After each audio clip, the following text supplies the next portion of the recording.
हरे कृष्ण। तो आज के सेशन में हम कवर कर रहे हैं Bhagavad Gita as it is, chapter 7, text number 19। तो आज का श्लोक बहुत ही फेमस श्लोक है। तो आज के श्लोक में भगवान कहते हैं बहुनाम जन्मनाम अन्ते। बहुनाम मतलब आफ्टर मेनी, जन्मनाम आफ्टर मेनी बर्थ्स।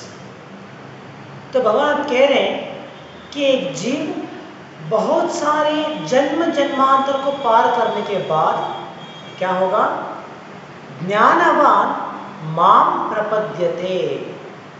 माम प्रपद्यते, प्रपद्यते मतलब सरेंडर्स। तो वो मेरे शरण में आ सकते हैं। दे सरेंडर्स टू मी। कौन सरेंडर करेंगे? ज्ञानवान, जो one who is already in knowledge, जो बड़ा ज्ञानी है या जो जिसने भगवान के बारे में ज्ञान ग्रहण किया है। तो वो व्यक्ति अनेकों अनेक जन्म पाने के बाद, अनेक बार जन्म मरण के चक्र से चलते हुए जब वो अलग अलग जीवन लेते हैं, बहुत सारे जीवन को क्रॉस करते हैं, उसके बाद में वो ज्ञानवान क्या कर सकते हैं? वो भगवान की शरण में जा सकते हैं। ज्ञानवान माम प्रपद्यते, वो भगवान की शरण ले सकते हैं। और इस प्रकार से शरण लेते हुए वो क्या समझेंगे? वासुदेवम सर्वमिति। भगवान वासुदेवा, भगवान कृष्ण का स्थान क्या है? किस प्रकार भगवान कृष्ण सभी कारणों के मूल कारण हैं और किस प्रकार इस भौतिक संसार में हर एक घटना, हर एक वस्तु, हर एक जीव भगवान के ऊपर निर्भर होता है।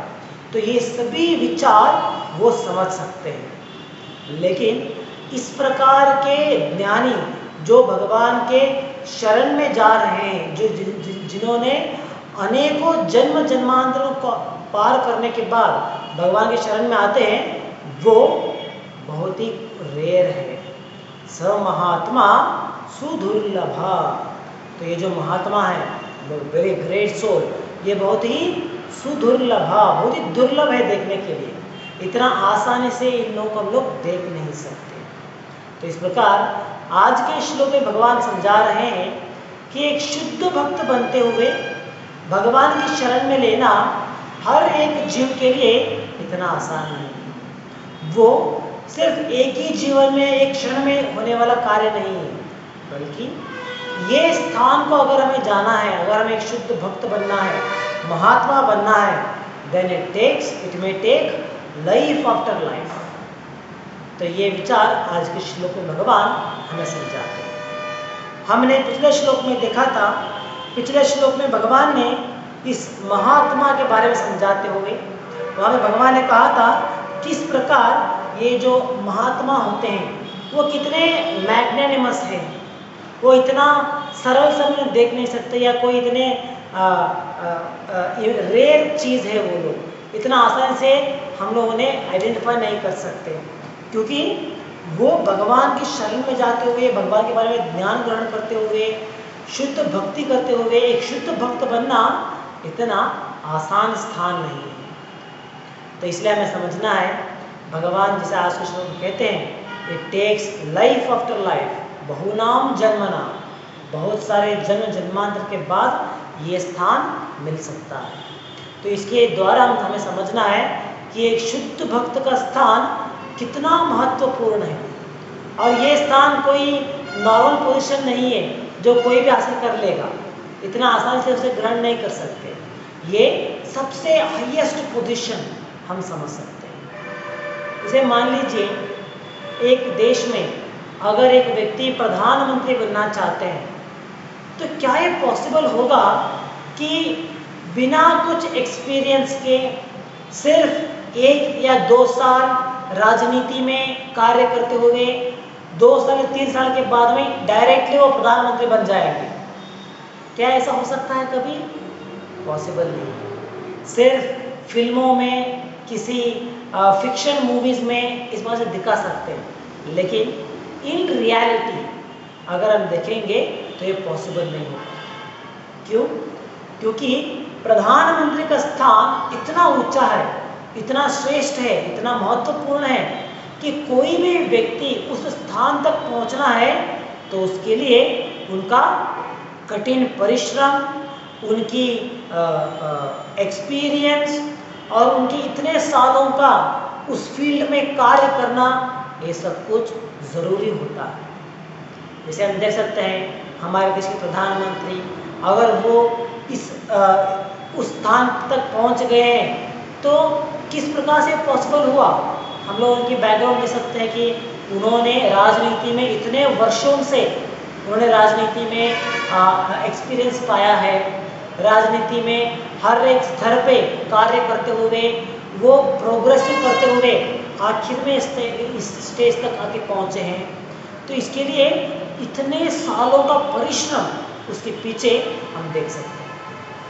तो जब एक देश का प्रधानमंत्री बनने के लिए इतना एक्सपीरियंस का ज़रूरत है, इतने कठिन परिश्रम का ज़रूरत है, तो इसके द्वारा समझना है कि अगर एक महात्मा बनना है, शुद्ध भक्त बनना है, तो कितना परिश्रम का ज़रूरत होगा।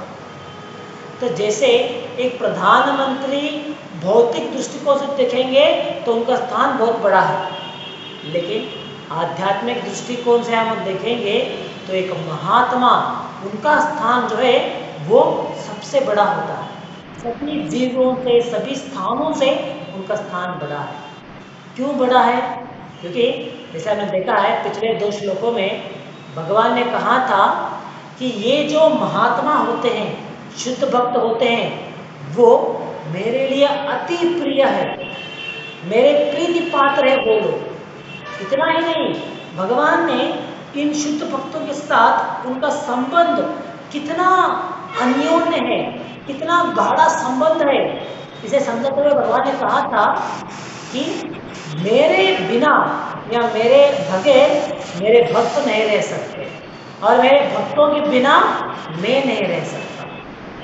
तो जैसे हमने पिछले श्लोक के भावार्थ में प्रभुपाद ने जो भागवतम से एक श्लोक का उल्लेख किया है, उस श्लोक में अगर हम देखेंगे तो ये विषय हमें समझ में आ जाएगा कि एक शुद्ध भक्त और स्वयं भगवान कृष्ण, इन दोनों के बीच में एक संबंध है, ये कितना स्ट्रांग है, कितना गाढ़ा है, तो ये हमें समझ में आ जाएगा। भगवान कहते हैं I am situated in his heart, और वो मेरे हृदय में विराजमान है। भगवान और एक प्रसंग आता है जहाँ पे भगवान कहते हैं, नारद मुनि से उल्लेख करते कहते हैं कि मैं वैकुंठ लोक में नहीं मिल पाऊंगा आपको, या मैं किसी यज्ञशाला में आपको नहीं मिल पाऊंगा, लेकिन जहाँ पे मेरे भक्त मेरे गुणगान गा रहे हैं वहाँ पे मैं उपस्थित रहूँगा। तो इन उल्लेखों के कारण से इसके द्वारा हम समझ सकते हैं कि भगवान और एक शुद्ध भक्त, इन दोनों का संबंध किस प्रकार से है। अगर मान लीजिए भगवान के साथ जो देवोत्तम परम पुरुष है, सभी सृष्टि करता है, उसके साथ इतना एक कॉन्फिडेंशियल रिलेशन, इतना स्ट्रॉन्ग बॉन्डेज अगर हमें मेंटेन करना है, तो वो स्थान क्या कोई ऑर्डिनरी स्थान हो सकता है? नहीं। जैसे हमने कहा भौतिक स्तर पे अगर हम सोचेंगे तो एक देश का प्रधानमंत्री या राष्ट्रपति, उनका स्थान सबसे बड़ा होता है, लेकिन आध्यात्मिक दृष्टिकोण से इट इज इनसिग्निफिकेंट, उसका मौल्य बहुत ही कम होगा। और ये जो शुद्ध भक्त हैं जिन्हें यहाँ पे महात्मा कहा जा रहा है, उनका स्थान सबसे ऊंचा है, क्योंकि they are very dear to Krishna. भगवान के करीबी में आना या भगवान के प्रीति पात्र बनना सबसे बड़ा स्थान है, इतना आसान नहीं होता। इसीलिए भौतिक स्तर में अगर हम भौतिक लाइफ में कोई भी एग्जाम्पल देखेंगे, कोई बड़ा स्थान पर हमें पहुंचना है, किसी बड़े पोजीशन में हमें पहुंचना है, तो उसके लिए कठिन परिश्रम और इतने सालों का मेहनत लगेगा, तब जाके हम उस स्थान को पा सकते हैं। तो इसी प्रकार महात्मा बनना भी उसके लिए इतना आसानी से वो सुविधा नहीं मिल जाता। तो जैसे भगवान ने यहाँ पे कहा था पीछे कि जो 4 वर्ग है, तो चारों वर्ग के लोग, चारों वर्ग के भक्त भगवान की भक्ति कर सकते हैं, भगवान की शरण में जा सकते हैं, लेकिन उस प्रकार से भगवान की शरण में जाते हुए, भगवान की भक्ति करते हुए, वो शुद्ध बनते हुए एक शुद्ध भक्त बनना है, then it takes many many many life times. जैसे हमने वहाँ पे देखा था, मान लीजिए एक आर्थ था, अ डिस्ट्रेस्ड पर्सन, या एक अर्थार्थी जिसके भौतिक इच्छाओं के लिए भक्ति कर रहा है।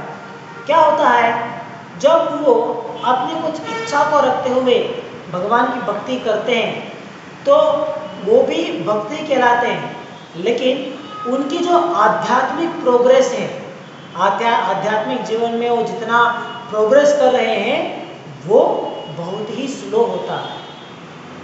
क्यों उनका प्रोग्रेस स्लो होता है? क्योंकि वो जब भी भगवान की भक्ति करते हैं अपनी कुछ इच्छा रखते हुए उसके लिए भक्ति करते हैं, और जैसे जैसे उनका इच्छा पूरा होता जाता है वो वैसे ही भगवान की भक्ति करते जाएंगे। तो इस प्रकार से वो भगवान के साथ ये भक्ति करते हुए जब वो ग्रेजुअली शुद्ध होंगे, शुद्ध भक्तों के संग में आते हुए या सत्वगुण के प्रभाव में आते हुए वो ग्रेजुअली शुद्ध होते जाएंगे, और जैसे जैसे वो शुद्ध होंगे तो ये जो कंटैमिनेशन है, ये जो कलमश है कि मेरी इच्छा को पूरी करना है, मेरी इच्छा पूरी करके मुझे भक्ति करना है, ये कंटैमिनेशन ग्रेजुअली क्या होगा, नाश होता जाएगा। तो इसीलिए इट टेक्स टाइम। जैसे हम देख सकते हैं हर एक जीव भौतिक जीवन में अपनी इच्छाओं के लिए कार्य करता है।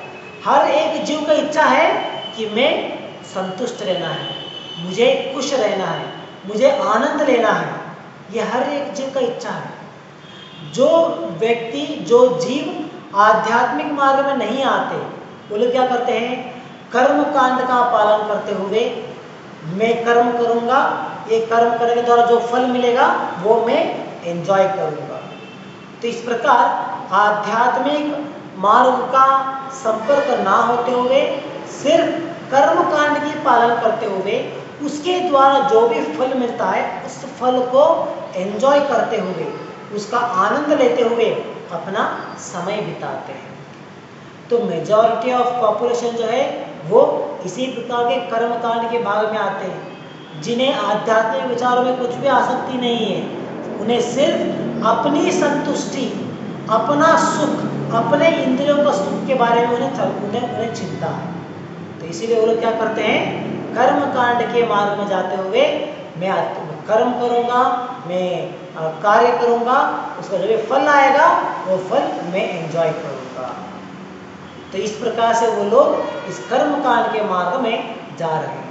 हम तो मेजॉरिटी को हम इसी वर्ग में देख सकते हैं। जो भी काम करते हैं, जैसे दिन में 8 घंटा, 10 घंटा, 12 घंटा काम करते हैं, उसके द्वारा वो क्या चाहते हैं कि जो भी उसका फल मिलता है, जैसे उसकी सैलरी मिल सकती है या प्रॉफिट मिलता है या रेम्युनरेशन मिलता है, उसके द्वारा जो भी मेरी इच्छा है मैं वो पूरी कर सकता हूँ।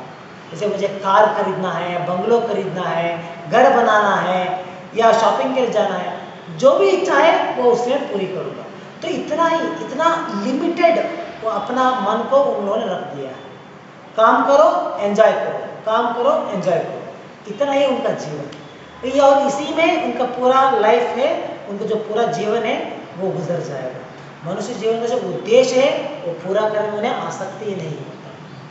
तो मेजॉरिटी ऑफ पॉपुलेशन यही वर्ग में आते हैं। और इनके अलग जो थोड़े बहुत लोग हैं जो भगवान की भक्ति करना चाहते हैं, ठीक है, हमें सिर्फ इतना ही कर्म कांड नहीं करना है, भगवान का अस्तित्व को समझते हुए हाँ चलो हमें भगवान की भक्ति करना है। हो सकता है कि वो लोग भौतिक इच्छा के लिए कर रहे हैं लेकिन फिर भी भगवान की भक्ति करते हैं। तो क्या होगा, जैसे पहले वर्ग सिर्फ काम करेंगे और एंजॉय करेंगे, इतना ही उनको कॉन्सेप्ट है, लेकिन ये जो 4 वर्ग आते हैं ये उससे थोड़े ऊपर के स्तर में आते हैं, जहाँ पे ये लोग काम करते हैं, उस काम के द्वारा उसे एंजॉय भी करना चाहते हैं, लेकिन भगवान की उपस्थिति को मानते हुए, भगवान को समझते हुए थोड़ी बहुत भगवान की भक्ति भी करते हैं। चलो हाँ, इतना ही सिर्फ इंद्रिय सुख करना ही जीवन का उद्देश्य नहीं है, ये भी करना है, लेकिन उसके साथ साथ हमें भगवान के लिए भक्ति करना है। तो थोड़ी बहुत जो भी उनकी समझ में आती है, जितना भक्तों के संग में वो है, उसके अनुसार वो भगवान के प्रति भक्ति करते हैं और उस भक्ति के द्वारा भी वो अपनी इच्छाओं को पूरी करने का ही प्रयास करते हैं। तो इसीलिए इस वर्ग में आते हुए, इन चारों वर्ग में आते हुए निष्कल्मश भक्ति करना इतना आसान नहीं होता। It takes many lifetimes for them to correct themselves. अपने मार्ग को सुधारने के लिए, अपनी भक्ति को सही मार्ग में लेके आने के लिए उन्हें बहुत सारे जन्म लग जाता है। तो जैसे हमने एग्जाम्पल कहा, अगर एक व्यक्ति जो डिस्ट्रेस कंडीशन में है तो उस कंडीशन में भक्ति कर रहा है तो क्या होगा, वो उसी अवस्था में भगवान की भक्ति करते हुए, डिवोशनल्स का प्रैक्टिस करते हुए क्या होगा, इट में एक ही जीवन हो सकता है या नहीं तो बहुत सारे जन्म के बाद में वो जब ज्ञानवान बनेंगे देन तभी वो भगवान की शरण में जाएंगे। जब वो आर्था या डिस्ट्रेस कंडीशन में, तो उसी कंडीशन में वो भगवान की शरण में तो आ गए हैं लेकिन शुद्ध भक्त नहीं बने। भगवान की शरण में इसलिए आए हैं ताकि भगवान की शरण लेने के द्वारा मेरा जो कठिन परिस्थिति है, मेरी जो प्रॉब्लम्स है वो सॉल्व हो जाएंगे, इसीलिए वो भगवान की शरण में आए। और कभी कभी क्या होता है, मेजॉरिटी ऑफ टाइम अगर एक व्यक्ति अपनी इस अवस्था के कारण से भक्ति करने में आया है, लेकिन अगर अपनी अवस्था को वो सुधार नहीं सकता, उनके जीवन में जो प्रॉब्लम्स है वो उसे सॉल्व नहीं कर सकते, तो हो सकता है, संभावनाएं हैं कि वो भगवान के टच में आने के बावजूद, भक्तों के टच में आने के बावजूद भक्ति करना छोड़ देंगे। भक्ति करना क्यों छोड़ेंगे?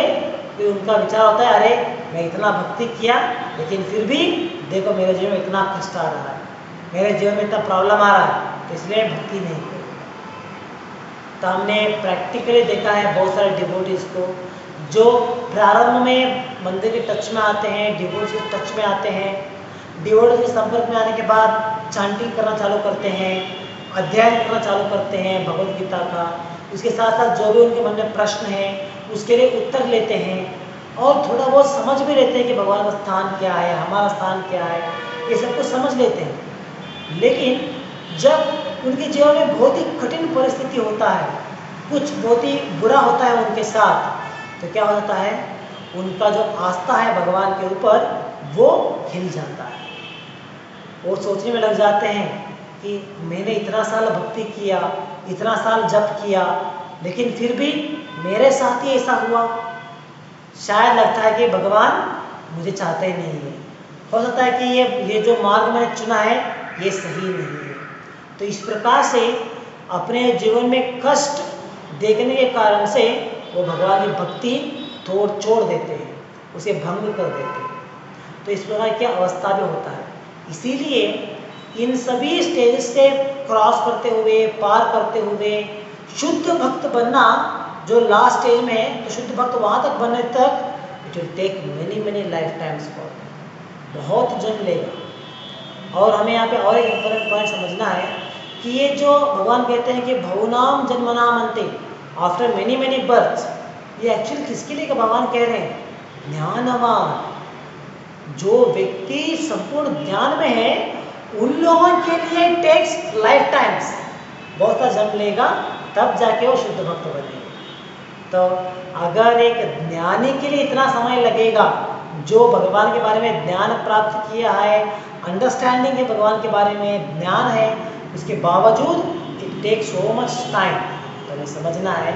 इसके अलावा अगर हम सिर्फ सेंटिमेंटली भक्ति करेंगे या बिना कुछ सोचे समझे ज्ञान को प्राप्त करे बिना अगर हम प्रयास करेंगे तो हमारे लिए ये कितना समय लेगा शुद्ध भक्त बनने के लिए। तो इसीलिए हमें समझना है कि एक शुद्ध भक्त का स्थान इतना महत्वपूर्ण है, इतना बड़ी पोस्ट है वो, जहाँ पे जाने के लिए इतना परिश्रम, इतना कठिन मार्ग से गुजरना पड़ेगा। तो उसके बाद ही जो स्थान मिलता है that is the dearest, we can become dearest to Krishna. तो भगवान की करीबी में अगर एक बनना है, एक होना है, तो इतना आसान नहीं है। तो भावार्थ में हम देख सकते हैं, भावार्थ के प्रारंभ में प्रभुपाद इस विषय को समझाते हैं कि एक जीव अगर भक्ति करते हुए या जो भी चार वर्ग के लोग आते हैं उन चारों वर्गों में किसी भी एक वर्ग में वो शामिल होते हुए अगर वो भक्ति करते हुए जाएंगे, it takes many life times for him to become a pure devotee, to become a mahatma. तो आगे प्रभुपाद कहते हैं कि ये जो आध्यात्मिक मार्ग में हम साक्षात्कार लेने के प्रयास कर रहे हैं, मतलब जब हम शुद्ध भक्त बन जाते हैं तो जब उस समय किस प्रकार की जो रियलाइजेशन होती है, साक्षात्कार होता है, जिसके बारे में आज के श्लोक में भगवान उल्लेख कर रहे हैं, तो इस प्रकार की साक्षात्कार पाने के समय प्रारंभ में हो सकता है कि उन्हें निराकारवाद के ऊपर या निराकार रूप के ओर उन्हें थोड़ा आकर्षण हो सकता है। क्योंकि इसे मान लीजिए एक व्यक्ति जो भगवान के बारे में कुछ भी ज्ञान नहीं है, उसे भगवान के बारे में कुछ भी इंफॉर्मेशन नहीं है, अगर उस व्यक्ति को मायावादी तत्व के बारे में सुनाएंगे तो उन्हें उसके प्रति आकर्षित होता है ऑटोमेटिकली। उन्हें लगता है कि हाँ, ये जो कह रहे हैं ये एक्चुअली सही है। क्यों? क्योंकि जब उन्होंने आध्यात्मिक मार्ग के बारे में कुछ भी ज्ञान उनके पास नहीं है, जो भी उन्होंने एक्सपीरियंस किया है अपने शरीर के साथ एक्सपीरियंस किया है, जैसे अपने शरीर के अपना एक शरीर होने के कारण से या एक रूप होने के कारण से उन्होंने कितने हेल्थ प्रॉब्लम्स को फेस किया होगा, अपनी पर्सनालिटी के कारण से बहुत सारे डिफ़िकल्टी से वो गुजर रहे हैं, प्रॉब्लम से गुजर रहे हैं, तो ये सब कुछ उन्होंने एक्सपीरियंस किया होता है। और जब इन सभी एक्सपीरियंस के बाद में अगर कोई उन्हें कहते हैं कि भगवान जो है वो उनका हमारे जैसा कोई रूप नहीं है, भगवान निराकार है, बिना कोई रूप का है, तो उन्हें ये बहुत ही अपीलिंग लगता है। हाँ, हो सकता है सही है, क्योंकि जब हमें शरीर है, जब हमें रूप है, तो हम देखते हैं इतना प्रॉब्लम से, इतना डिफिकल्टी है। अगर भगवान को भी हमारे से एक रूप होता तो थोड़ी वो भगवान कहलाते। तो इस प्रकार से उन्हें वो अपील होता है कि हाँ, शरीर रहते हुए, रूप रहते हुए इतना प्रॉब्लम हम फेस कर रहे हैं, तो भगवान मतलब बिना रूप का होना चाहिए, भगवान मतलब बिना शरीर का होना चाहिए, तभी उसे हम कह सकते हैं भगवान। अगर उसके पास भी शरीर है तो हम में और उसमें क्या अंतर रहेगा? क्योंकि हम भी तो शरीर के द्वारा इतना पीड़ा भुगत रहे हैं, इतने प्रॉब्लम्स को भुगत रहे हैं इस शरीर के कारण से। तो अगर इसी तरह भगवान के पास शरीर है तो वो भी हमारे बराबर हो सकते हैं ना। तो इसीलिए इस आध्यात्मिक मार्ग में जाते हुए आध्यात्मिक विषय को साक्षात्कार करने के प्रारंभ में हो सकता है कि उन्हें इस निराकारवाद के ऊपर थोड़ी आकर्षण बढ़ेगा। लेकिन जैसे जैसे हम भक्तों के संग में इन विषयों को सही प्रकार से समझने का प्रयास करेंगे तो हमें समझ में आ जाएगा कि भगवान की जो निराकार रूप है ये भगवान का एक अस्तित्व है, लेकिन यही अल्टीमेट नहीं है। इसके ऊपर भगवान का जो निराकार रूप है, इसके ऊपर भगवान का साक्षात्कार रूप है, साकार रूप है। जो रूप, जो शरीर हमारे जैसे भौतिक शरीर नहीं है, बल्कि वो आध्यात्मिक शरीर है। तो इस प्रकार जैसे जैसे वो भक्ति में आगे बढ़ेंगे तो इस निराकार रूप से अपना ध्यान हटाते हुए भगवान की साकार रूप की आराधना करते हैं, भगवान के साकार रूप को साक्षात्कार करने का प्रयास करते हैं। तो इसलिए प्रभुपाद हम कहते हैं कि इस आध्यात्मिक मार्ग में हो सकता है कि प्रारंभ में इस प्रकार की निराकार रूप के ऊपर थोड़ा आकर्षण हो सकता है, लेकिन भक्तों के संग के कारण, शुद्ध भक्तों की कृपा के कारण से वो भगवान के साकार रूप को साक्षात्कार करने में सफल हो जाएंगे। तो यहाँ पे आगे प्रभुपाद कहते हैं, तो ये सब कुछ रियलाइज करने के बाद भगवान का साकार रूप किस प्रकार से है, भगवान का स्थान क्या है, हमारा स्थान क्या है, इस प्रकार के आध्यात्मिक विषयों को साक्षात्कार करने के बाद उनके पास ये संपूर्ण ज्ञान आ जाता है। ही बिकम्स फुल इन नॉलेज। क्या ज्ञान होता है उनके पास? जब वो भगवान की भक्ति करते हुए भक्तों के संग में आगे बढ़ते हैं, साक्षात्कार प्राप्त करते हैं, तो उन्हें ज्ञान प्राप्त हो जाता है कि भगवान कृष्ण का स्थान क्या है, किस प्रकार भगवान सभी कारणों के मूल कारण है, ये उनकी समझ में आ जाता है। भगवान के बिना या भगवान के अलावा हम किसी भी प्रकार की एग्जिस्टेंस को स्वीकार नहीं कर सकेंगे, ये उनकी समझ में आ जाएगा। तो इस प्रकार भगवान का स्थान क्या है, हमारा स्थान क्या है, हम दोनों का संबंध क्या है, तो ये सभी आध्यात्मिक विचार जो है वो उन्हें समझ में आ जाएगा, साक्षात्कार हो जाएगा। तो ये साक्षात्कार जब उन्हें हो जाएगा, then he is situated in a pure goodness. तभी आप कह सकते हैं कि ये भक्त जो है ये अभी शुद्ध भक्त बन गए हैं, प्योर डिवोटी बन गए हैं, महात्मा बन गए हैं।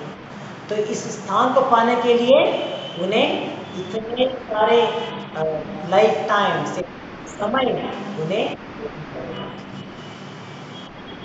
तो आगे प्रभुपाद कहते हैं, he realizes the material world to be a perverted reflection of spiritual variegatedness and realizes that in everything there is relationship with the Supreme Lord Krishna. तो हम देखते हैं यहाँ पे प्रभुपाद इस भावार्थ में हमें समझा रहे हैं कि एक शुद्ध भक्त उनका मनोभाव क्या होता है, उनका विचार किस प्रकार से होता है, किस प्रकार से उनके पास संपूर्ण ज्ञान होता है, ये विचार यहाँ प्रभुपाद समझा रहे हैं। एक शुद्ध भक्त भगवान को साक्षात्कार करने के बाद वो समझ जाते हैं कि भौतिक स्थान, ये भौतिक संसार जो है ये शाश्वत नहीं है, ये तो टेम्पररी है। और यहाँ पे जो भी हम देख रहे हैं, जैसे कितने सारे वेराइटीज देख सकते हैं, अलग अलग प्रकार के शरीर है, अलग अलग प्रकार के एनवायरनमेंट है, अलग अलग प्रकार के ग्रह हम देख सकते हैं, जो इतने सारे वेराइटीज हम यहाँ पे देख सकते हैं, ये सभी एक्चुअली भगवान के धाम में ओरिजिनली एग्जिस्ट करता है। और भगवान के धाम में जो भी है उसका परवर्टेड रिफ्लेक्शन ये संसार है। तो ये विषय वो लोग समझ सकते हैं। तो जनरली हम देखते हैं जो भक्ति मार्ग में नहीं आते हैं उनका ये सोच होता है कि भौतिक संसार जो है ये सब कुछ माया है। मतलब क्या है, इट एक्चुअली डजंट एग्जिस्ट।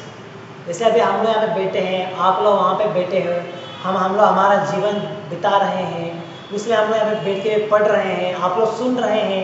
तो ये सब कुछ जो कार्य हो रहा है एक्चुअली एट प्रेजेंट ये हो रहा है, ये चल रहा है। लेकिन कुछ वर्गों के अनुसार वो सोचते हैं ये सब कुछ माया है, ये सब कुछ एक्चुअली एग्जिस्ट नहीं करता है, ये हम लोगों का वहम है, हम लोगों की मिसअंडरस्टैंडिंग है कि ये जगत में हम लोग जी रहे हैं।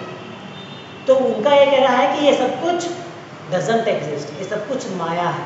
तो ये कुछ वर्गों का विचार होता है। लेकिन एक शुद्ध भक्त भगवान के बारे में समझने के बाद उन्हें साक्षात्कार हो जाता है कि भौतिक संसार जो है ये माया नहीं है, ये एक्चुअली एग्जिस्ट कर रहा है। अभी जो भी चीज़ें चल रही है ये एक्चुअली हो रहे हैं, ये कोई सपना नहीं है, ये कोई इमेजिनेशन नहीं है, ये एक्चुअली हो रहा है। लेकिन इसका मूल रूप जो है वो आध्यात्मिक जीवन है और उसका प्रतिबिंब के रूप में यहाँ पे ये सभी घटनाएं चल रही हैं, यहाँ पे ये सभी वैरायटीज, इतने सारे वैविध्य को हम देख सकते हैं क्योंकि भगवान के धाम का एक रिफ्लेक्शन है।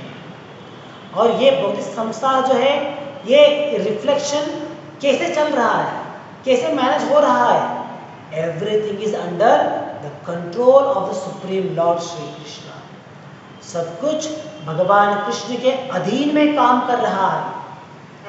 सभी प्रकार की चेंजेस यहाँ पे जो भी हो रहा है वो सब कुछ भगवान के नियंत्रण में है। तो ये सभी विचार एक शुद्ध भक्त समझ सकते हैं।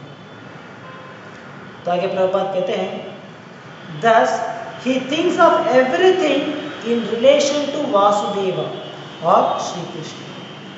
Such a universal vision of Vasudeva precipitates one's full surrender to the Supreme Lord, Sri Krishna, as the highest goal. Such surrendered great soul are very rare.